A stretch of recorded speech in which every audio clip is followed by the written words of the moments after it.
যুক্তরাজ্য সফররত অন্তর্বর্তীকালীন সরকারের প্রধান উপদেষ্টা অধ্যাপক মোহাম্মদ ইউনূসের সঙ্গে বিএনপির ভারপ্রাপ্ত চেয়ারম্যান তারেক রহমানের বৈঠক এখন রাজনীতির মাঠের সবচেয়ে চর্চিত বিষয়। শুক্রবার লন্ডনের স্থানীয় সময় সকালে এই বৈঠকটি হবে বলে বিএনপির পক্ষ থেকে জানানো হয়েছে। এমন এক সময়ে প্রধান উপদেষ্টা অধ্যাপক ইউনূসের সঙ্গে বিএনপির শীর্ষ নেতার এই বৈঠক অনুষ্ঠিত হতে যাচ্ছে, যখন আগামী জাতীয় নির্বাচন সহ বেশ কিছু ইস্যুতে বিএনপি ও সরকারের টানাপোড়েন চলছে। বিএনপির একাধিক সূত্র জানিয়েছে, তারেক রহমানের সঙ্গে যুক্তরাজ্য সফরে অধ্যাপক ইউনূসের বৈঠকের বিষয়ে সরকারের উপদেষ্টা পরিষদ ও প্রধান উপদেষ্টার কার্যালয় থেকে যোগাযোগ করা হয়। সূত্রগুলো জানায়, প্রথম দিকে বিএনপির পক্ষ থেকে তারেক রহমান ও প্রধান উপদেষ্টার বৈঠকের ব্যাপারে অতটা আগ্রহ ছিল না। তবে নির্বাচনের সময়ের প্রশ্নে আলোচনা হতে পারে সেই প্রশ্ন থেকে শেষ পর্যন্ত দলটি এই বৈঠকে সম্মতি দিয়েছে।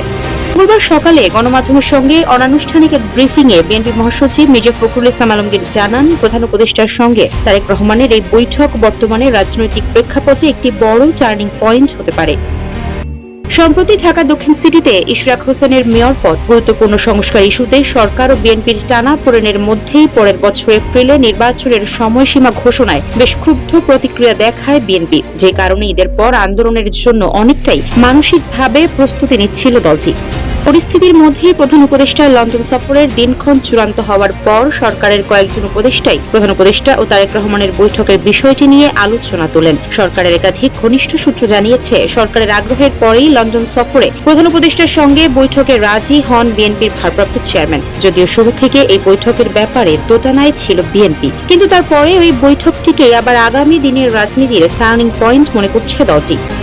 রাজনৈতিক বিশ্লেষকরা অধ্যাপক ইউনূস ও তারেক রহমানের বৈঠকটিকে একটি মাইল ফলক মনে করছেন। তারা বলছেন, গত কয়েক মাসের নানা ইস্যুতে সরকারের সঙ্গে বিএনপির যে সম্পর্কের তিক্ততা তৈরি হয়েছে সেটি কাটতে পারে এই বৈঠকের মাধ্যমে। বিশ্লেষকরা মনে করছেন, সংকট কাটাতে সরকার প্রধানের সঙ্গে বিএনপির এই বৈঠকটি হতে পারে সেই টার্নিং পয়েন্ট।